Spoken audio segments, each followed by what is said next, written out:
ओम शांति 18/8/2022। आज की मुरली चिंतन।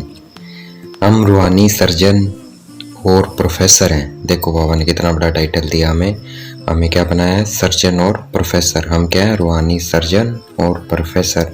हमें हॉस्पिटल कम यूनिवर्सिटी खोलकर अनेकों का कल्याण करना है। तो हमें नशा होना चाहिए कि हम कौन है? रूहानी सर्जन हैं, प्रोफेसर हैं। हमें अनेकों का कल्याण करना है। बाप भी धर्म स्थापन करते हैं और अन्य धर्म स्थापक भी धर्म स्थापन करते हैं। दोनों में ये अंतर है कि जो दूसरे धर्म स्थापन है, जो धर्म स्थापक है, वह अपनी प्रारब्ध बना कर जाते हैं, अर्थात अपनी डेस्टिनी बना कर जाते हैं और वो फिर जन्म लेते हैं दूसरा। लेकिन बाप अपनी डेस्टिनी नहीं बनाते हैं। अगर बाप अपनी डेस्टिनी बनाए तो उनको भी पुरुषार्थ कराने वाला चाहिए। भाई उनसे ऊपर चाहिए उनको पुरुषार्थ कराने वाला। उनसे तो ऊपर कोई होता नहीं है। बाप बादशाही भी नहीं करते हैं, वह बच्चों को फर्स्ट क्लास प्रारब्ध बनाते हैं। हम बच्चों के बनाते हैं, हमें हमारी डेस्टिनी बनाते हैं। अभी हम राही बने हैं। राही अर्थात यात्री। कहाँ जाने के लिए? सोजरे में जाने के लिए अथवा शांति धाम पीर घर जाने के लिए। तो हमें इस कलयुगी रूपी रात में वहाँ जाने का पुरुषार्थ कर रहे हैं। तो हम क्या है? इस कलयुगी रात से वहाँ जाने का पुरुषार्थ कर रहे हैं। हमें इसमें थकना नहीं है। प्रजापिता ब्रह्मा में जो प्यो बैठा है, प्यो पंजाबी शब्द है, प्यो बैठा है मतलब पिता। जो प्यो बैठा है उसे हम बाप कहते हैं। वह हमें पवित्र बनाकर हमें अपने घर ले जाएंगे। हमारे दो पिता हैं, एक शरीर का पिता और एक क्या है? आत्मा का पिता। आत्मा का पिता निराकार है और शरीर का पिता साकार है। सारी दुनिया को बच्चे कहने वाला सिर्फ बेहद का बाप है, अर्थात परमपिता परमात्मा ही सारी दुनिया को बच्चे कह सकता है, क्योंकि वह सबका पिता है। हम इस ज्ञान से एवर हेल्थी बनते हैं। हमें बाप को याद करना है और इस सृष्टि चक्र को याद करना है। बाबा ने आज हमें इस मुरली में सेवा दी है। 3 पैर पृथ्वी देकर रूहानी कॉलेज और हॉस्पिटल खोलनी है। पैसे हैं तो रूहानी, अगर पैसे हैं, किसी से मांगना नहीं है। अगर पैसे हैं तो रूहानी हॉस्पिटल खोलनी है। आगे बाबा कहते हैं जिनके पास पैसे नहीं है वह भी खोल सकते हैं। क्यों? क्योंकि इसमें कुछ भी खर्चा नहीं है। बाबा कहते हैं इसमें कुछ भी खर्चा नहीं है, वो भी खोल सकता है। बाबा कहते हैं इसमें मेल फीमेल दोनों रूहानी सर्जन अथवा प्रोफेसर बन सकते हैं। पहले कार्य व्यवहार पुरुषों के हाथ में था, आजकल माताओं के हाथ में है। माताओं के हाथ में भी आजकल। हमें मन वचन कर्म से भारत को सुख देना है। मनसा में अर्थात मन में शिव बाबा की याद हो और वाचा में 2 ही बातें सुनानी है, मन मना भव और मध्याजीव भव। अर्थात मन ही मन शिव बाबा को याद करना है और नई दुनिया को याद करना है, अर्थात वर्षे को याद करना है। मध्याजीव क्या है? वर्षे को याद करना है। हम वर्षा कैसे लेते हैं और कैसे गवाते हैं, यही सृष्टि चक्र का राज है। आत्मा परमात्मा की संतान है, ये अंडरस्टूड है, परंतु उनसे वर्षा कैसे मिलता है, वह कब आते हैं, ये समझने की बातें हैं। दूसरों को समझाने में खुशी बहुत होगी, तंदुरुस्त हो जाएंगे, क्योंकि आशीर्वाद मिलती है।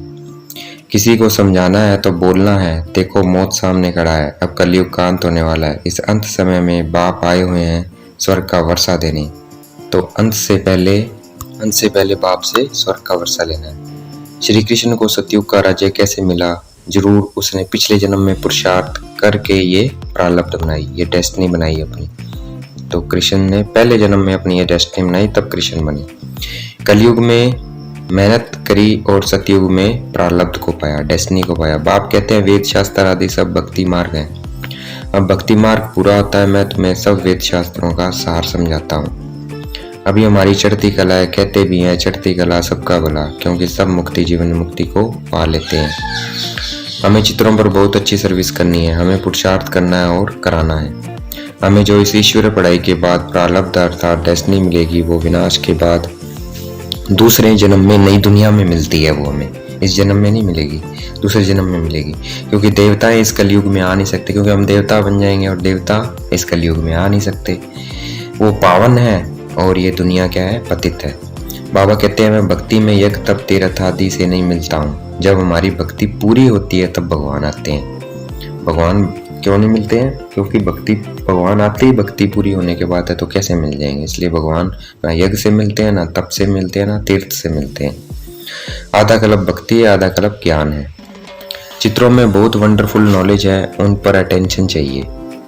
किसी भी धर्म स्थापक की आत्मा छोटेपन में उसके शरीर में प्रवेश नहीं करती है। जब उस आत्मा का शरीर बड़ा हो जाता है, वानप्रस्थी हो जाता है, तब उसके शरीर में प्रवेश करती है और धर्म स्थापन करती है। पवित्र आत्मा ही आकर धर्म स्थापन करती है। धर्म स्थापक आत्माएं फिर पुनर्जन्म में आती है, परंतु एक शिव बाबा हैं जो धर्म स्थापन करते हैं, वो फिर पुनर्जन्म में नहीं आते। अभी हमने पीछे देखा था कि वो पुनर्जन्म में क्यों, क्योंकि उनको बादशाही नहीं चाहिए। बाकी सब बादशाही करते हैं तो उनको पुनर्जन्म में आना पड़ता है। शिव शक्तियों ने भारत को स्वर्ग बनाया। बाप भी गुप्त है, ज्ञान भी गुप्त है और शिव शक्तियां भी गुप्त है। बाप गुप्त है ना, दिखता नहीं है क्योंकि दूसरे के शरीर में आता है। और ज्ञान भी गुप्त है। ज्ञान गुप्त कैसे है, पता ही नहीं है ये ज्ञान किसने दिया है, किसी को नहीं पता है। साधारण आदमी को, सिर्फ हम बच्चों को ही पता है, इसलिए गुप्त है। शिव शक्तियां हम भी गुप्त हैं। क्यों, हम बाबा को याद करते हैं, चलते फिरते खाते पीते, दिखते थोड़े हैं, परमात्मा को याद कर रहे हैं, तो ये भी गुप्त है। बाबा कहते हैं जो सेंटर समझने नहीं आ सकते हैं उनको घर जाकर सुख का रास्ता बता सकते हैं। आज की मुरली का वरदान, बेफिक्र बादशाह की स्थिति में रह, वायुमंडल पर अपना प्रभाव डालने वाले मास्टर रचयिता भव। बेफिक्र बादशाह की स्थिति में रहे, वायुमंडल पर अपना प्रभाव डालने वाले मास्टर रचयिता भव। आज की मुरली का स्लोगन, प्रसन्नता की छाया द्वारा शीतलता का अनुभव करो तो निर्मल और निर्माण रहेंगे। प्रसन्नता की छाया द्वारा शीतलता मतलब शांति का अनुभव करो तो निर्मल और निर्माण रहेंगे। अच्छा, ओम शांति। शुक्रिया मीठे बाबा, शुक्रिया।